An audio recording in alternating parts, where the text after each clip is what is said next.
Hello students, we are now discussing KVPY SX 2021 paper.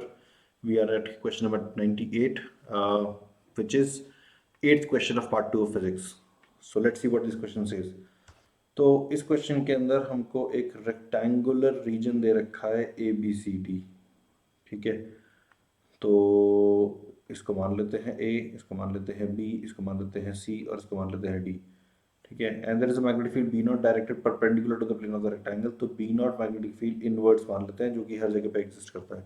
Narrow beam of charge particles moves perpendicular to the side A B, ठीक है। तो यहाँ से मान लेते हैं कि एक स्ट्रीम ऑफ पार्टिकल्स एंटर कर रहा है, ठीक है। मान लेते हैं पॉजिटिव पार्टिकल एंटर कर रहा है, मैग्नेटिक फील्ड अंदर की तरफ है, पॉजिटिव पार्टिकल एंटर कर रहा है। तो जैसे ये अंदर एंटर करेगा वैसे ही पार्टिकल के ऊपर लगने लग जाएगा एक फोर्स इस डायरेक्शन में, विच मीन्स कि ये सर्कुलर मोशन स्टार्ट करेगा such that centre of the circle, इसको ओ कह देते हैं, will lie somewhere on this line. अभी मैंने रैंडमली कोई पॉइंट सेलेक्ट कर लिया है, तो इस पॉइंट के अबाउट ये सर्कुलर मोशन एग्जीक्यूट करना स्टार्ट कर देगा एंड ठीक है, लेट्स से इस तरह की आर्क बना के यहाँ से बाहर निकलेगा, ठीक है। तो इसको मैं इससे ज्वाइन कर देता हूँ, ठीक है।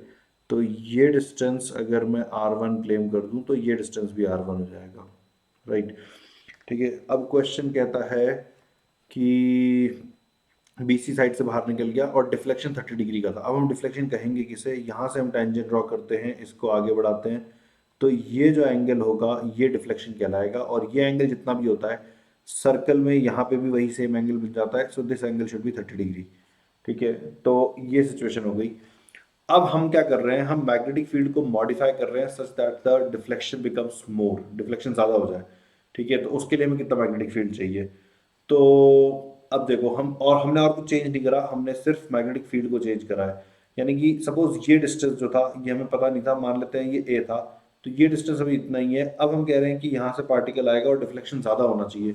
तो डिफ्लेक्शन ज़्यादा कैसे होगा वो देखते हैं। देखो अब मान लेते हैं कि रेडियस अगर कम हो जाए, ठीक है, रेडियस अगर कम हो जाए तो ये ऐसी ट्रैजेक्टरी पे जाएगा, ठीक है। तो अब हम देख सकते हैं कि ये रेडियस सपोज R2 है अगर, तो इस वाले केस में we can see that this angle becomes more and similarly this angle becomes more, तो डिफ्लेक्शन ज़्यादा हो जाएगा, ठीक है। तो यहाँ से देखो क्या समझ में आ रहा है, लाइक अगर मैं इसी फिगर को दोबारा बना दूँ, ठीक है, थोड़ा समझ में बैठ रहा है उसके लिए। तो दोनों ही सिचुएशन में हो ये रहा है कि पार्टिकल मान लो यहाँ से एंटर करता है, फिर ऐसे एक आर्क बना के यहाँ से बाहर निकलता है।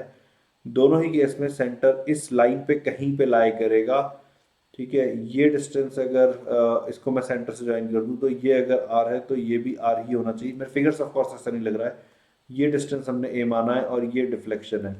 तो यहाँ पे देखो ये जो लेंथ है ये लेंथ बन जाएगी R माइनस ए, और कॉस थीटा की वैल्यू हम लिखेंगे R minus a upon R, ठीक है। तो अब फर्स्ट केस के लिए, ठीक है, फर्स्ट केस के लिए थीटा है 30 degree, so we will write cos 30 degree is equals to R1 minus a upon R1।